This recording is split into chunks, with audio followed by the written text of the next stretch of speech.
안녕하십니까, 이진우입니다. 미국과 중국 사이에 이런저런 갈등이 계속되고 있는데요. 최근에는 뭘 갖고 싸우냐면 미국 증시에 상장되어 있는 중국 기업들이 좀 있는데 이 중국 기업들의 회계가 좀 불투명하다고 해서 이 회계 감독을 미국과 중국이 서로 자기가 해야 되겠다고 서로 대립하고 있습니다. 그런 가운데 최근에는 중국 당국이 중국의 우버라고 불리던 디디투싱이라는 회사들이 미국 증시에 상장을 하자 또 국가안보조사라고 해서 뭔가 국가기밀이 미국으로 새는 게 아닌지 조사를 하기 시작했고요. 이 조사를 받고 주가가 꽤 많이 내리기도 했습니다.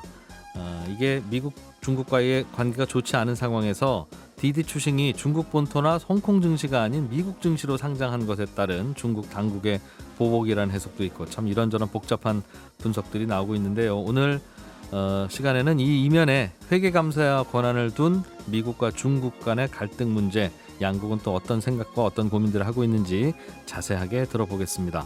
손에 잡히는 경제 플러스 바로 시작하겠습니다.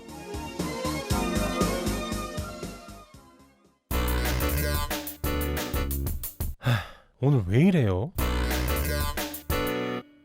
예, 오늘은 두 시장 중에 코스피 시장이 조금 더 떨어지고 있네요. 0.36%, 0.4% 정도 하락 중이고 코스닥 시장은 약보합권입니다. 교보증권의 김형렬 리서치센터장을 전화로 연결했습니다. 안녕하십니까? 네, 안녕하세요. 예, 하루하루 뭐 등락은 있습니다만 오늘은 코스피 시장이 좀 내리는 게 혹시 어떤 뉴스가 반영된 결과라고 해석합니까? 네, 역시 지난밤 미국 주요 지수가 지난 6월 물가 지표를 보면서 크게 좀 주가가 내린 점 등이 영향을 주게 된 것 같습니다.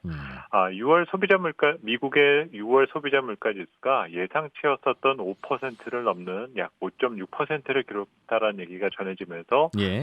시장 심리가 크게 위축되었는데요.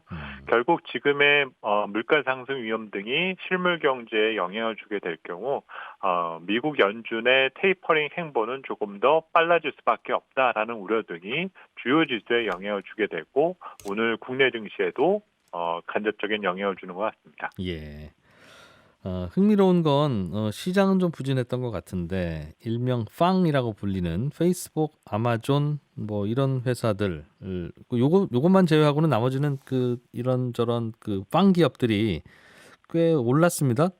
어제 그렇습니다. 미국 증시에서도. 근데 금리가 보통 내려가면 이런 회사들이 주가가 오르는 거였는데 금리는 또 다시 또 올라가고 좀 복잡한 공식들이 적용되는 것 같아요.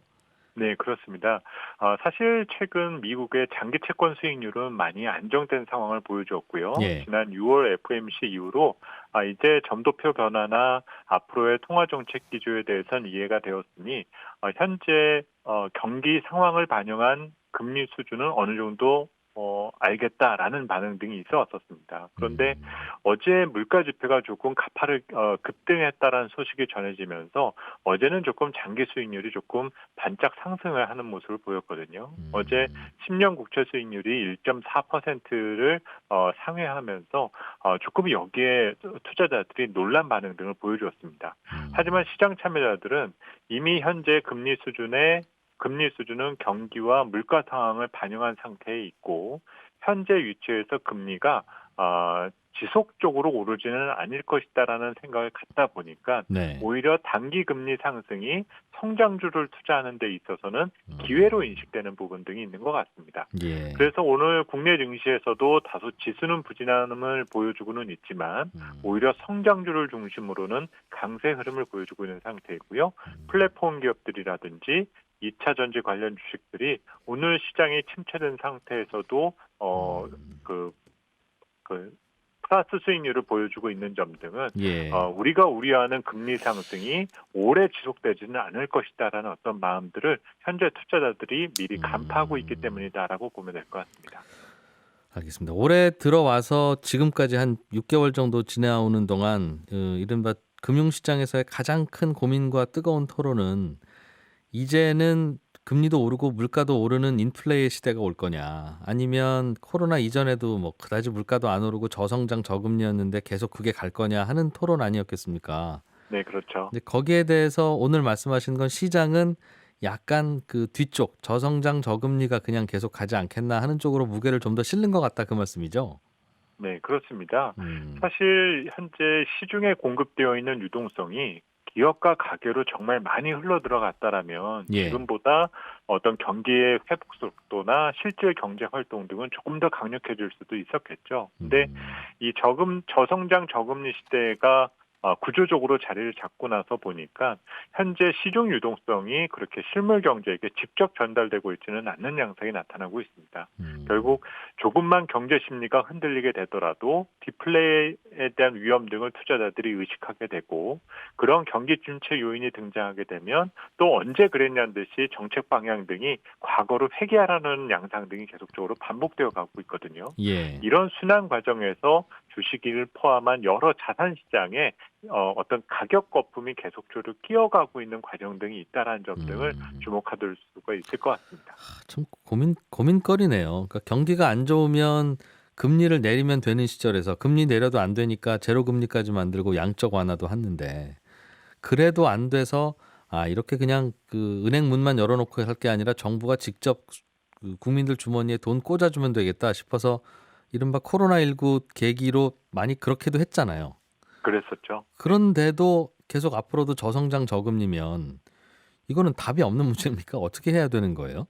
사실은 답이 없다라는 측면보다는 이제 우리가 그동안 살아왔었던 모습의 변화와 발전이 필요한 때에 우리가 위치했다라 보여집니다. 요즘 그러다 보니까 마치 이제 공상과학 영화에서 다뤘었던 이슈 등을 어떤 앞으로 우리의 차세대 먹거리로 쉽게 다루는 얘기들이 나오고 있는 부분이 있지 않습니까? 이것은 우주선 날리고 하는 그 이벤트 말씀하시는 거죠? 그렇습니다. 예. 이거는 현재 이제 시장에 공급되어 있는 유동성이 우리 실질 경제에 도움을 주기 위해서 우리가 그동안에 상상해 왔었던 것들을 실제로 구현해 나가는데 노력을 해야 되고 그것을 구현해 나가는 기업과 개인이 앞으로의 미래를 책임질 수 있는 그런 인물과 그 산업이 될 수 있다라는 것들을 의미하게 됩니다. 네. 거기에 이제 우리가 귀속되지 않기 위해서는 우리 역시 그와 같은 투자들을 해야 되는 부분 등이 있고 그런 활동 등에 대한 변화가 현재 글로벌 주식시장에는 각 나라별로 반영되어 가고 있는 과정이다라고 보시면 좋을 것 같습니다.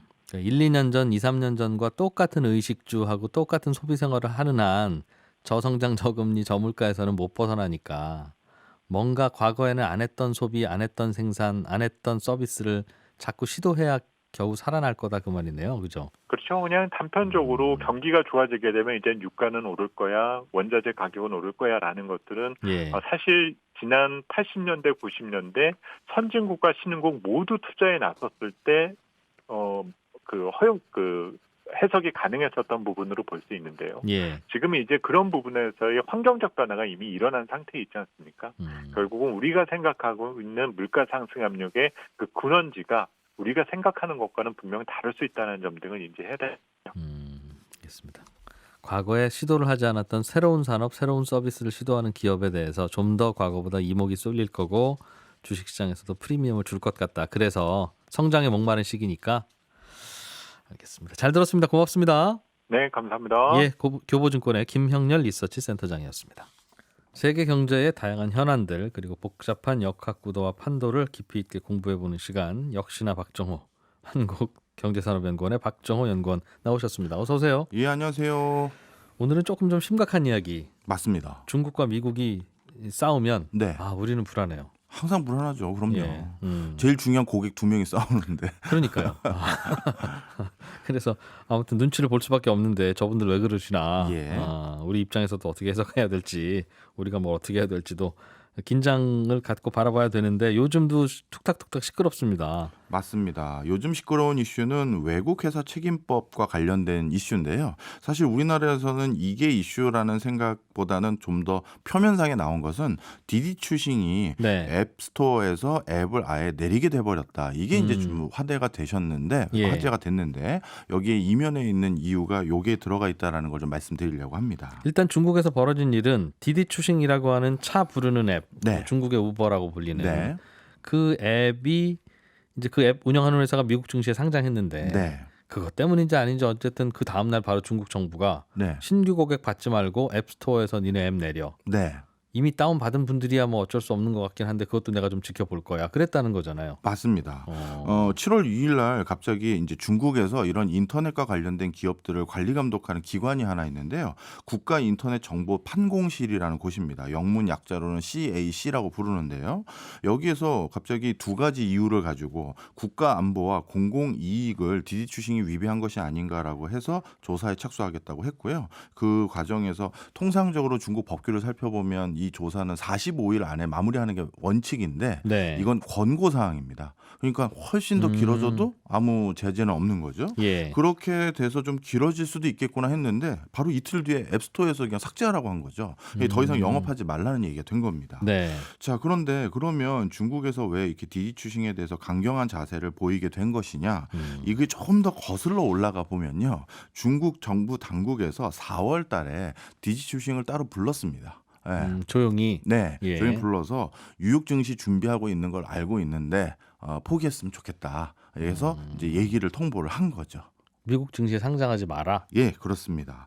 그리고 정확하게 추가적인 쿼트를 했다고 이제 중국 언론에서는 보도가 나왔는데요. 예. 홍콩이나 상하이 증시로 돌렸으면 좋겠다. 이렇게 얘기를 했다는 겁니다. 그러니까 자. 우리나라 쿠팡 보고 미국 가지 말고 우리나라 증시에 상장하라고 하는 거랑 비슷한 맞습니다. 입장이었나 보네요. 예. 그래서 4월 달에 그렇게 얘기를 했음에도 불구하고 디디 추싱이 약간 고민을 했지만 결국은 강행을 했잖아요. 미국 증시 상장을. 예. 그래서 이게 확실하게 괘씸죄에 걸린 것 같고요.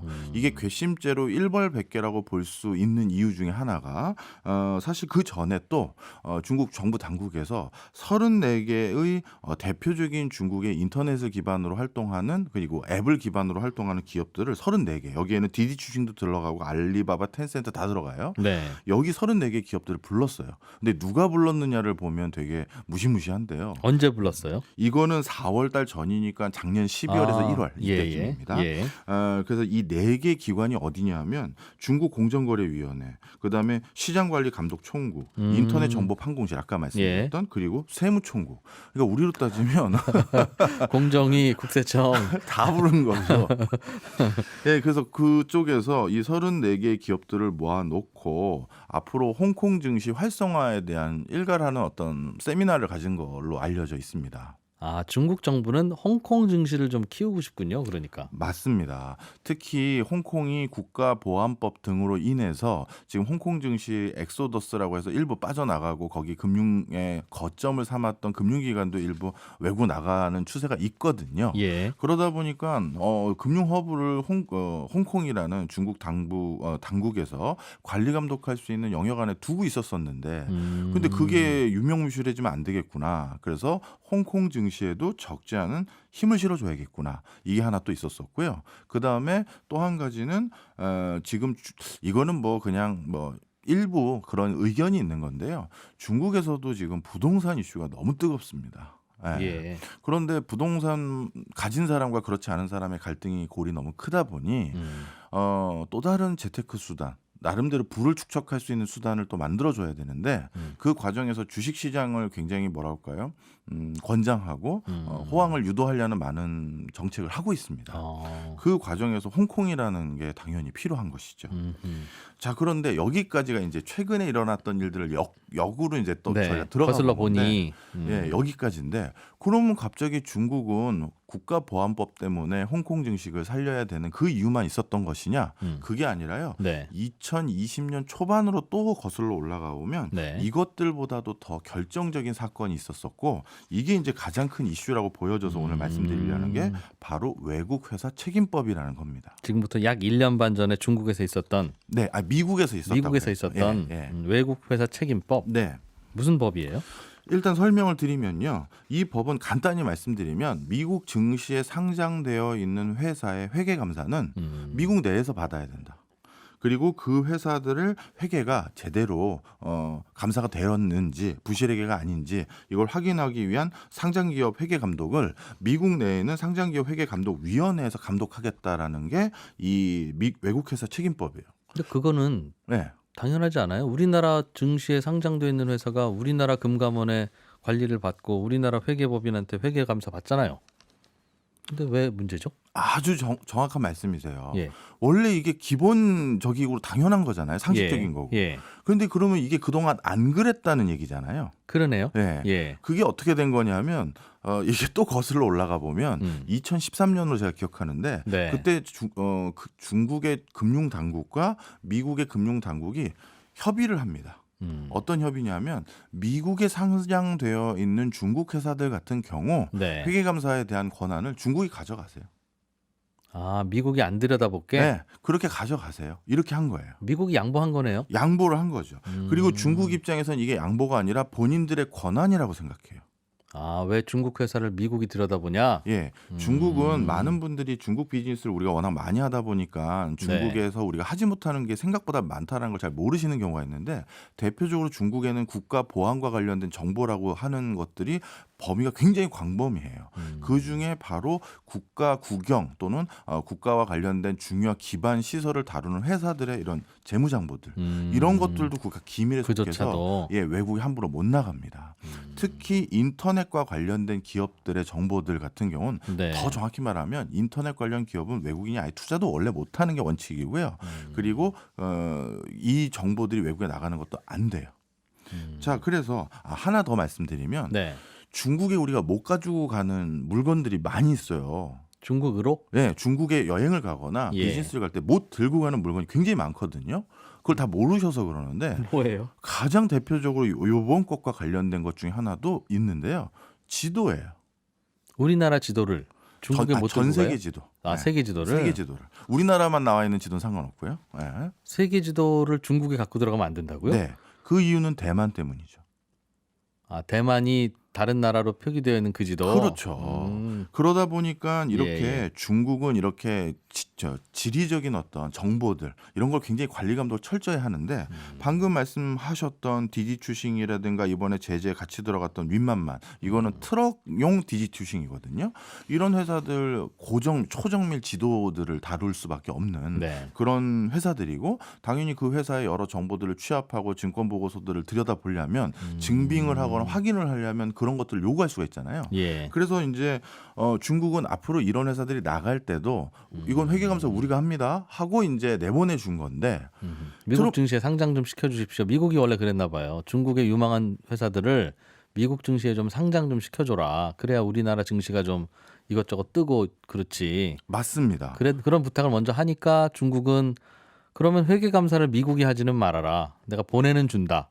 맞습니다. 그랬던 거죠? 그렇습니다. 예. 그게 정확한 스탠스인 것 같아요. 네. 그래서 좀 이것도 좀 자세히 설명을 드리면 오늘 되게 이게 복잡하죠. 여러 요인이 섞여 있거든요. 아직 첫 번째 요인 설명도 다 못하는 수준인데. 그래도 알아야 돼. 미국과 중국이 싸우면 우리나라 시끄러워져 가지고. 맞아요. 자, 그래서 이 예. 당시에 이제 어떻게 보면 이머징 마켓 중에서 가장 두드러진 바로 고 시장, 그 시장에 가장 알토란 같은 기업을 미국 증시에 상장해서 그 기업이 커가는 과실을 미국인들이 투자해서 얻고 싶은 게 미국인들의 욕심 아니겠습니까? 네. 그래서 통상적인 이 방식에서 벗어나는 것들을 MOU 체결해서 허용을 해줬는데 그런데 이제 무슨 일이 생겼느냐? 미중 간의 무역 갈등이 높아진 거죠. 그래서 이 중국에 대한 시장을 자꾸 눌러줘야 되는 오히려 그 상황이 생긴 거예요. 예. 근데 이제 누르기 위해서도 이게 정부 당국이라는 건 비즈니스와 달리 항상 명분이 있어야 돼요. 뭐 그래서 기술 제약도 뭐 그 기술 빼돌렸다 이런 것들처럼 저 시장에 우리가 돈을 많이 투자해 줬더니 세상에 세계적인 초우량 기업이 돼 버렸네. 중국 기업들이. 네. 예. 그러니 이거 돈줄을 좀 끊어야 저 기업들이 계속 번창하고 발전하고 인공지능이니 빅데이터니 이런 미래 아주 국방과 결부된 산업들을 연구를 못할 텐데 네. 라고 하다가 또 아주 우연히 명분이 되는 사건이 하나 터졌습니다. 이게 뭐냐 하면 중국의 스타벅스라고 불리울 수 있는 루이칭 커피라는 게 있어요. 네. 그게 부실회계가 드러났어요. 그 미국에 상장했는데 네. 그 중국에서 커피 파는 체인점이. 네. 부실회계가 드러나서 결국 상장 폐지되고 뭐 파산 절차까지 진행이 됐었었죠. 분식회계라고 하더군요. 맞습니다. 10잔 팔고 100잔 팔았다고. 맞습니다. 그래서 그걸 속일 수 있지. 많은 사람들이 사실 개도국에는 왕왕 분식회계가 있잖아요. 우리도 했었죠. 우리도 옛날에 예. 했었죠. 그래서 예. 우리 IMF 외환위기 때를 한번 떠올려 보시면 좋은데 그때 분식회계하고 그 한 것들이 좀 많이 드러나서 관행처럼 했던 게 예. 그래서 우리나라 재계서열 1등부터 50등 중에서 70%에 해당되는 기업들이 주인이 바뀌거나 아예 없어졌어요. 네. 그러니 중국은 아닐까? 당연히 그렇게들 생각을 안 하는 거죠. 경제를 오래 보신 분들이. 예. 근데 이제 루이칭 커피를 딱 봤더니 생각보다 이 분식회가 규모가 큰 거예요. 그래서 트럼프 정권 때 이거 우리 미국 기업들이 우리는 그 회사가 좋은지 나쁜지를 그 장부만 보고 하잖아요. 네. 장부 저거 다 거짓인 것 같다. 다 조사해 봐라. 들여다보겠다 이젠. 네. 예전에는 안 보겠다고 했는데 아무래도 안 되겠다는 네, 쪽으로 이제 이게 입장이 미중 간의 바뀌었네요. 무역 갈등이 더 첨예하게 올라갔기 사이 안 때문에. 좋아지니까 이제 하나하나가 다 트집거리죠. 그렇죠. 그래서 이제 이거를 들여다보겠다라고 했고 그랬더니 중국이 약속과 다르지 않냐. 아니다, 우린 들여다보겠다. 그럼 미국 그 정부 당국에서는 지금 여기 이 중국 기업들이 미국 증시에 상장해 있는 미국 증시에 상장해 있는 중국 기업이 한 300개 정도 되거든요. 네. 그럼 거기에 돈 넣어놓는 투자자들은 큰 손실을 볼 수도 있잖아요. 그럴 수도 있죠. 그래서 이거 외국 회사 책임법이라는 게 이 회계감사의 절차에 응하지 못할 경우 3년 동안 연달아 응하지 못할 경우 그 다음 상장 폐지가 돼요. 그러니까 그 사이에 돈 빼려면 충분히 빼든지 대안을 찾아라라고 미국도 유예를 약간 주긴 한 겁니다. 네. 예. 그래서 날카롭게 대립되어 있네요. 중국 정부와 미국 정부가 중간에 상장된 중국 기업들을 두고 이제 서로 이제 그러다 보니 디디추싱한테는 미국으로 가지 마라 하는 거고. 네. 디디추싱은 미국으로 가는 게 좋았겠네요. 미국에 가는 게 좋았죠. 또 이것도 설명을 드리면요. 예. 특히 미국 상장에 가장 적극적이었던 중국 회사들이 어느 쪽 섹터에 있었던 회사들이냐면 우리 흔히 말하는 팜 기업이라고 부르는 IT 쪽. 예, IT 예. 쪽이잖아요. 그 이유가 있습니다. IT 쪽이 미국으로 갈 수밖에 없었던 건 첫째는 중국 정부 당국에서는 전통적인 제조 육성에 좀 더 관심이 많았고 인터넷 기업들은 그렇게 큰 주목을 못 받았어요. 네. 그래서 중국이라는 나라의 재계서열을 1등부터 1000등까지를 두면 대부분은 국공립 회사들이잖아요. 국영 기업들. 그런데 아주 이례적으로 완전 민간이 주도해서 아주 그 반열까지 올랐던 회사들의 섹터가 네. 대부분이 ICT 분야예요. 뭐 알리바바. 네. 예. 그러면 자, 정부가 자금줄을 가지고 있는 중국 내부에서 이렇게 큰 회사로 성장하기 위해서는 본인들은 그럼 어디서 또 다른 자금줄을 필요하죠. 가져와야 되는데. 예. 그런데 이 바깥 시장을 가만히 보니까 우리도 이제 IT가 전 세계를 주름 잡고 있는 상황에서 중국이라는 저 시장에 돈만 넣을 수 있으면 네. 우리가 큰 성과를 얻을 수 있겠구나라고 지켜보던 많은 IT 투자자들이나 또 다른 IT 회사들이 있었겠죠. 그 회사들이 그러면 중국에 있는 이 IT 회사들에게 투자할 수 있는 방법도 어떤 방법밖에 없냐면 이것도 좀 설명을 드려야 돼요. 그러니까 중국도 이 지금 여기까지 온 사단에 본인들이 눈 감아준 게 있고 미국도 본인들이 좀 전에 말씀드린 것처럼 눈 감아준 게 있는 거거든요. 중국이 눈 감아준 건 뭐예요? 미국은 회계감사 그냥 중국이 해. 네. 불안하긴 한데. 뭐 예. 그래도 중국이 눈 그거고. 감아준 거는 예. 알리바바 가지고 설명드리면 되는데요. 알리바바 같은 인터넷 정보를 다루는 회사들에 대해서는 원칙적으로 외국 기업이 직접 투자를 할 수가 없습니다. 예. 네. 그러니까 어떻게 하냐면 이런 회사가 중국에 이렇게 큰 사업을 벌리려면 자금줄을 외국으로부터 가지고 오기 위해서 통상적으로 페이퍼 컴퍼니를 4개를 설립해야 돼요. 알리바바가 미국에 상장하려면 예. 그리고 그러니까 미국에 상장을 한 건 아니고 예. 알리바바가 중국에서 비즈니스를 하기 위해서 돈을 어디서 투자를 받아야 되잖아요. 미국 예. 상장 가기 전까지. 예. 그 돈을 투자받기 위해서 통상적으로 페이퍼 컴퍼니를 3개 정도 이상은 설립을 해야 되는데 자, 알리바바는 우리 소프트뱅크라든가 이런 외국 투자자분이 들어갔죠. 같았죠. 이번에 문제가 됐던 디디추싱 같은 경우가 아주 이례적으로 우버가 직접 투자를 했어. 예. 이거는 굉장히 예외적인 건데 좀 이따 말씀드리고요. 그럼 알리바바는 어떻게 투자한 거냐? 소프트뱅크나 이런 외국 투자자들이 알리바바에 직접 투자한 게 아니에요? 아니에요. 예. 자, 설명드리면 알리바바에 대출을 해준 거예요. 지금 미국 증시 상장한 게 소프트뱅크가? 아니고. 예. 아. 자, 예. 처음에 카이만 제도 같은 영국 영에 해당되는 섬, 그러니까 조세 피난처 같은 데죠. 여기다 회사를 설립합니다. 예. 그리고 그 회사가 또 100% 출자해서 자회사를 홍콩에다 설립을 해요. 홍콩이 중국으로 들어갈 수 있는 창구가 유일한 곳이잖아요. 그래서 홍콩에 자회사를 설치를 하고 그리고 홍콩에서 자회사가 있다고 해서 중국의 본토에서 활동하는 회사에 직접 투자를 할 수가 없어요. 네. 그래서 알리바바는 중국 본토에 회사가 설립되어 있는데 그 회사에 자금을 대주는 방법으로 예. 주식 주주가 되는 게 아니라 대출을 해준 거예요. 아, 그래요? 예, 음. 홍콩 자회사가 중국 회사에 대출을 해준 건데, 음. 야, 이거 설명 좀 많이 하려면 좀 광고는 듣고 와야 될 것 같아요. 그럼 잠깐 쉬시고. 예. 알겠습니다. 중국과 미국이 어떻게 왜 싸우고 있는지 한국경제산업연구원 박정호 연구원과 함께 들어보고 있습니다. 제가 지금까지 들으니까 네. 이거 그 느낌이네요. 어떤 거요? 남녀가 서로 잘 이제 재밌게 잘 사귀다가 예. 서로 사이 안 좋아지면 예, 한 달 전에 내가 너 선물 줬던 거 갖고 와. 맞아요. 그러면 이제 갑자기 야, 난 2달 그러면 전에 나는 뭐 너한테 그리고 좀 너도 갖고 와. 이러고 싸우잖아요. 지금 그겁니다. 유치하게. 예. 근데 좀 미국 중국이 그러고 있네요 지금. 맞습니다. 내가 지금까지는 너희 기업들 이렇게 봐줬는데 안 돼 이제 법대로 할래. 그러면 이제 나도 뭐 참. 그래서 일단 미국이 던져주는 건 미국이 뭐라고 하는 건 이제 회계 부정 있으니까 네. 법대로 할 거야. 예. 우리가 볼 거야라는 거고.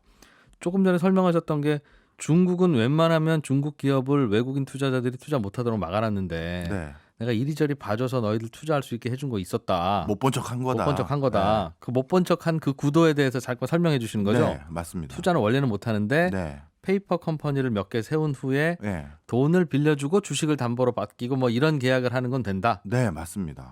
사실 이게 정부 당국이 뻔히 아는 일이거든요. 네. 근데 진짜 못 본 척 해준 거예요.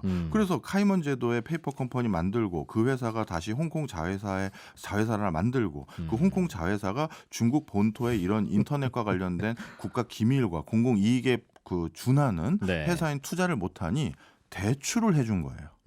그리고 배당 대신 이자를 받는 구조가 되는 거죠. 네. 그러면 여기서 이제 문제가 되는 건 대출을 하면 경영권을 행사를 못 하잖아요. 그러니까 주식을 가져야 투자죠. 그렇죠. 예. 그래서 이게 창업을 한 번 하신 분들은 이런 제도를 잘 모르는데 몇 번 해보신 분들은 저도 한 3-4번째 창업을 한번 해본 적이 있었을 때 그때부터 이런 방법을 알았는데 두세 개는 그럼 망했다는. 아니 망한 건 아니고 그냥 이런 방법들도 있는지 몰랐다는. 예. 그래서 주주간 계약이라는 방법들이 있어요. 그러니까 통상적으로 지분을 누가 많이 가지고 있으면 걔가 뭐 전권을 행사한다라고 생각을 하지만 예. 가끔 비즈니스를 할 때는 나는 돈은 있고 저 친구는 총기가 있는데 나는 돈 다 대주고 경영을 내가 하려니 난 능력은 없고 네. 저 친구는 돈은 없는데 총기는 있고 그럼 어떻게 할까 해서 회사의 결정적인 의사결정 몇 개는 내가 할게 그리고 나머지 의사결정은 너한테 할게 네. 하면서 지분과 상관없는 경영 방식을 주주간 합의를 하면 돼요. 네. 예, 그걸 주주간 계약이라고 하는데 그러니까 손정희의 소프트뱅크는 알리바바에 돈을 빌려준 거지만 그렇죠. 실제로는 지분을 가진 거와 거의 유사한 권한을 행사할 수 있을 만큼의 계약을 해버렸다. 그렇죠. 어. 그 계약을 크게 5개를 했어요. 일단 당연히 대출했으니까 대출 계약해야겠죠. 그 다음에 콜옵션 계약도 해야 돼요. 주식이 그 금액이 꽤 괜찮아졌다 하면 난 무조건 살래. 그렇죠. 싼 값에. 내가 네 거 싼 값에 사겠다. 이게 있고요. 질권 계약. 그러니까 돈 빌려준 거에 대해서 문제 생겼을 때 뭔가 받아내야 되잖아요. 데이터든 뭐든. 예. 질권 계약이고 그다음에 의결권 위임 계약도 해요. 이거는 회사의 굉장히 결정적인 거, 뭐 매각이라든가 M&A라든가 뭐 이런 것들에 대해서는 의결권 위임 이런 것들은 내가 가진 거야. 나는 채권자지만 이렇게 된 거고 독점 업무 협약 계약. 이거는 또 어떤 일정 부분의 업무는 우리랑 반드시 해야 된다. 그래야 들여다볼 수가 있으니까요. 예. 예, 그런 계약을 돈 빌려주고 이 많은 계약을 해버린 거죠. 사실상 그게 투자하는 것이었다. 네, 이렇게 투자를 하게끔 놔뒀고 네. 많은 이제 그 알리바바 이후에 많은 중국의 팜기업들이 저거 정부 당국이 가만히 둘까 하고 있었는데 네. 보니까 계속 가만히 두는 거예요. 음. 야, 그렇다면 우리도 저렇게 할 수 있겠네라고 해서 그 뒤에는 가장 보편적으로 중국의 IT 회사에 투자하는 방식이 이게 돼버렸어요. 그래서 아까 저기 잠시 서두에 요 근래 중국의 인터넷 정책 인터넷 정보 판공실에서 조사 들어가겠다라고 하는데 그게 디디추싱 그다음에 칸준기업이라고 보스지판이라고 네. 우리나라 취업 포털 사이트 같은 거 가지고 있는 데가 있고요. 네. 그다음에 만방기업이라고 해서 뭐 이런 데도 있는데 전부 이들 회사 중에 상당 부분이 소프트뱅크를 비롯해서 외국 자본이 다 들어갔거든요. 네. 네. 근데 모두 방식이 이거였어요. 그러니까 중국 정부는 저도 그래서 그 질문 드리려고 했어요. 외국 회사들이나 외국 자본의 투자를 받으려면 받고 네. 안 받으려면 안 받는 거지. 법으로는 안 받는 걸로 만들어 놓고 이렇게 뒤로 페이퍼 컴퍼니 만들어서 하는 거는 또 봐주면 네. 왜 이것도 아니고 저것도 아니고 애매모호하냐. 이제 그런 질문을 드리려고 했는데 중국 당국이 노리고 있는 거네요. 그러니까 위법인 거는 위법인 걸로 해두고 네. 그 대신 내가 그냥 봐주고 있는 상태로 만들어 놓고 있다가 예. 마음에 안 들면 이리 잠깐 오세요. 법대로 하겠습니다. 한다는 거죠. 맞습니다. 특히 디디 추싱 같은 경우도 전적으로 그렇게 했던 것 같아요. 왜냐하면 디디 추싱은 좀 전에 제가 사례로 말씀드렸던 이 중국계 IT 기업들보다도 더 큰 혜택을 받은 게 있었거든요. 예.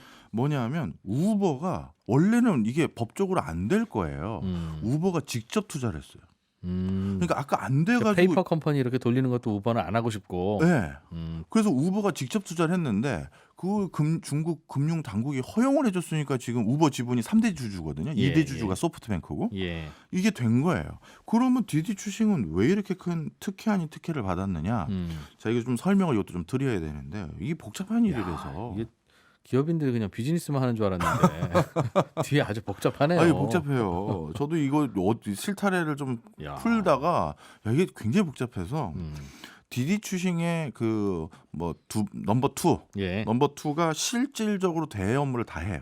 네. 네, 넘버 1은 약간 소극적인 내성적인 성격이고 이 넘버 2가 디디 추싱 직함이 사장이신데 예. 이게 류칭이라는 분이세요. 예. 근데 이 류칭의 아버님이 누구냐면 류짠즈라고 중국 관련해서 좀 비즈니스 해보신 분은 이름 다 들어보신 분인데 레노버 사장님이세요. 회장님. 예. 네. 예. 그러니까 세계 최대 PC 회사의 아들이 딸입니다. 네. 딸이에요? 딸이 예. 아, 죄송합니다. 이제 디디 이런 추싱을 고정관념 버려야 되는데 정말 죄송합니다. 예, 류짠즈라는 회사 저 회장님의 따님이 이제 디디 추싱을 설립한 거죠. 아하, 예. 근데 류짠즈는 사실 중국 공산당원이세요. 그리고 그 당시에는 중국에서 비즈니스 하려면 다 공산당에 한 자리씩 하신 분들이 네네. 하신 거거든요. 예. 그러니 사람들은 알죠.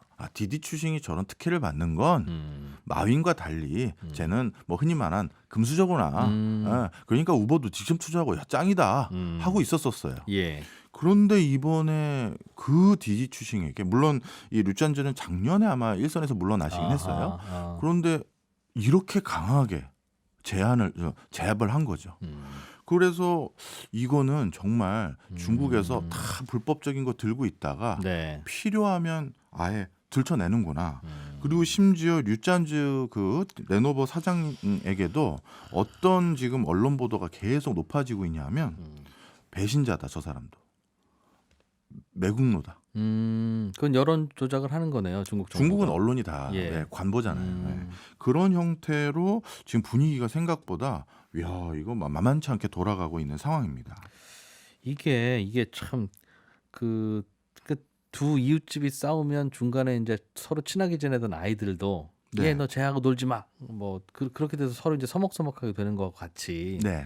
중국 기업, 미국 기업들은 서로 사이 좋을 때까지는 아무 문제가 서로 없었는데 서로 돈도 주고받고 투자도 하고 그렇죠. 지금은 이젠 다 양쪽 정부가 서로 이제 냉랭해져서 네. 서로 투자도 못하고 미국 간 기업도 다시 돌아와 이러고 있고 쟤들 다시 한번 파봐 이제 이러고 있으면 네. 앞으로는 어떻게 되는 거냐? 네. 1번 질문. 두 번째는 혹시 우리나라에 튀는 불똥은 없을 거냐? 네. 뭐두 가지가 궁금한데. 예. 앞으로 말씀드릴게요. 예. 제가 이제 한 1년은 아니고 몇 개월 전에 어느 TV의 좌담 프로에 나가가지고 네. 저 전문가 패널로 나가서 예. 제가 오판한 거죠. 음. 디디 추싱의 따님이 그 설립자 중에 따님이 누구냐면 누구 딸로서 만만한 그 관시가 중요한 나라에서 걱정하지 마십시오 이렇게 얘기를 했는데 예. 참 이 전문가라고 다 맞히는 거 아니니까 오해하지 마시고요. 네. 근데 지금 아까 우리 오늘의 화두인 외국회사 책임법 이걸 자세히 들여다보면 이제 앞으로 중국 회사가 미국에 신규 상장하는 건 불가능에 가까워졌고 그리고 기존에 상장한 회사들도 이제 발을 빼는 출구 전략들을 모색할 수밖에 없겠구나. 알리바바가 돌아간 것처럼요. 이런 상황인데요. 네. 설명을 좀 드릴게요. 예. 이 외국회사 책임법의 세부 내용을 보면 미래를 우리가 볼 수가 있습니다. 첫 번째, 외국회사 책임법에서 그러면 앞으로 미국 증시에 상장한 중국 회사들이 반드시 증빙해야 될 내용들이 열거되어 있는데요. 네. 그 중에 하나가 그 회사의 중국 정부 자금이 영향력을 미칠 수 있는 수준까지 들어가지 않았음을 증빙해야 되고요. 야, 또 등빙하기도 어렵겠네요. 그렇죠. 중국 정부한테 도장 받아올 수 없고. 예.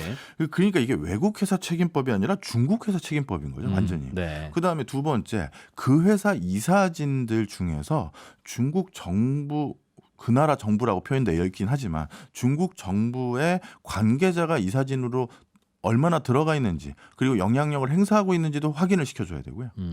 그다음 세 번째, 그 회사 정관이라고 하죠. 우리 네. 회사를 어떻게 운영하겠다. 예, 예. 그 정관에 공산당 당규에 준하는 내용들, 당규 내용들과 얼마나 유사성 이런 게 들어가 있는지까지도 모두 내야 되는 거예요. 그냥 너희 나라 가라는 얘기로 들리는데 맞습니다. 어떻게 입증해요 그걸? 예, 네. 바로 이런 상황이 되다 보니까 지금 어젠가 아주 이제 중국 기업들이 앞으로 미국 증시에서 어떤 행보를 보일지를 우리가 쉽게 엿볼 수 있는 사건이 하나 보여졌는데요. 네. 중국 그 내부에서 2위 포털 사이트에 해당되는 거를 텐센트가 그 회사도 역시 미국 증시에 상장이 돼 있었거든요. 네. 그 미국 증시에 상장되어 있는 주식 전부를 텐센트가 인수하겠다는 거예요. 아 상장 폐지? 네, 그리고 떠오겠다는 거죠. 아 미국 국민들이 갖고 있는 거 다 네. 일단 갖고 오세요. 내가 네, 살게요. 내가 살게요. 네. 그리고 저희 돌아갈게요. 네. 그건 상폐하고 대신 저희 회사가 2등 회사의 시장 점유율까지 가져가도 될까요? 라고 중국에다 물어본 거예요. 아 오히려 여기는 디디추싱처럼 말 안 듣고 미국으로 간 게 아니라 네. 저희가 알아서 그럼 다시 돌아오겠습니다. 네. 저 다른 잘못한 건 혹시 없습니까? 이렇게 물어보는 거예요? 그런 거죠. 어. 근데 표면상 지금 중국에서 이들 기업들이 시장에 너무 절대적인 독점적인 지위를 가지고 있기 때문에 네. 그거를 기울어진 운동장을 바로잡기 위해서 이런 걸 하는 겁니다라고 했잖아요. 그런데 2위 회사마저도 인수를 저희가 할게요를 허가를 해줬어요. 기특하니까. 기특하니까. 그래서 이게 본질이 이거에 있다라는 거예요. 그러니까 이게 실상은 뭐 진짜 뭐 독과점적으로 뭐 그런 게 아니라 본질이 여기 있다라는 거죠. 이게 결국은 그럼 투자의 포인트는 혹시 미국 주식 투자하는 분들은 미국에 상장되어 있는 중국 기업 주식은 지금 얼른 파시는 게 좋습니다. 왜냐하면 웬만하면 퇴출될 가능성이 높으니까. 네. 그리고 그 나라가 홍콩 증시로 간들 그 시가총액 유지되겠어요? 예를 들면 쿠팡이 다시 한국으로 오면 그 시가총액이 유지되겠냐고요. 바로 그래서 유지가 안 될 거라는 느낌이 저희도 확 드는 게 네. 중국 정부가 아까 제가 서두에 34개 중국 IT 기업들을 모아놓고 돌아와라 예. 얘기했다고 했었잖아요. 예. 그때 보조금도 준다고 했어요. 그러니까 손실이 있을 거라는 걸 아는 거죠. 중국 정부가 네. 중국 기업들에게 예, 그런 것들이 바로 있고요. 자, 마지막 질문 해주신 거. 우리나라는 문제 없느냐?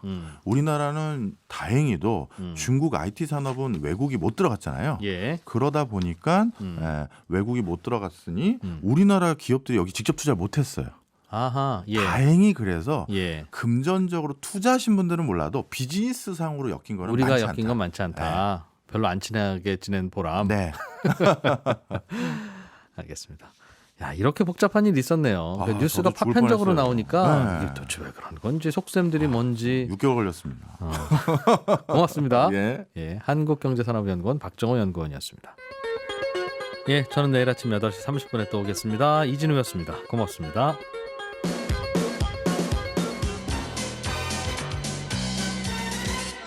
더 깊고 더 재미있는 경제 이야기. 이진우의 손에 잡히는 경제 플러스.